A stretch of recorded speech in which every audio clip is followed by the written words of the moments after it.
Emotional Eunuchs, a reply to Randy. May 28, 2020 by Anna von Reitz. Greg Hallet is the new king of the Commonwealth, the Pope's overlord of church property in England, a position that is unlikely to endure for very long. Please see my very recent article for England 4.0, which explains the entire history and exposes the fact that the Queen wasn't Queen of England, either. I do believe that your intentions are good and that you did indeed get the message that living people are both the presumed donors and are supposed to be the beneficiaries of the trust, only thanks to the fact that the powers that were made at a generation-skipping trust they've been precluded from receiving anything, and the assets have instead been invested for them. In practical terms, this means that the bankers and politicians and military generals and priests and judicial officers have had free access to gigantic slush funds that exist in the name of the people, while the actual people function as slaves to continuously bulk up these same slush funds. What you may not realize is that the reason these people lack compassion and fellow feeling and what the rest of us generally possess as an inborn conscience is that they are the genetic result of eugenics programs in the distant past aimed at creating super soldiers. Their feelings were bred out of them purposefully. Some of them came here as refugees after the Great Plasma War, which ended 32,000 years ago. Our guests have been causing trouble and creating war, mostly out of boredom, ever since.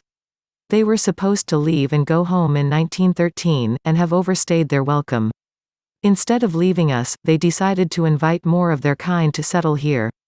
If we had not dismantled their plans and machinery, we'd now have a world war of unimaginable dimensions on our hands as a thank you for rescuing their sorry rumps.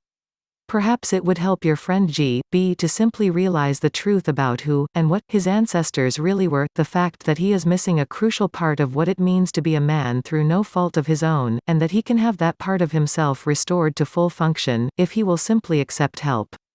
You can see the pathos in the whole situation. They have been bred for war. It's what they do. It's all they really know. Even their thinking functions are reduced to either-or calculations.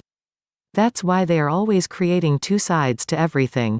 They operate instinctively, and that's why even when it is perfectly obvious that all their tricks and their entire modus operandi is exposed, they continue to do the same old thing like hamsters in an exercise wheel.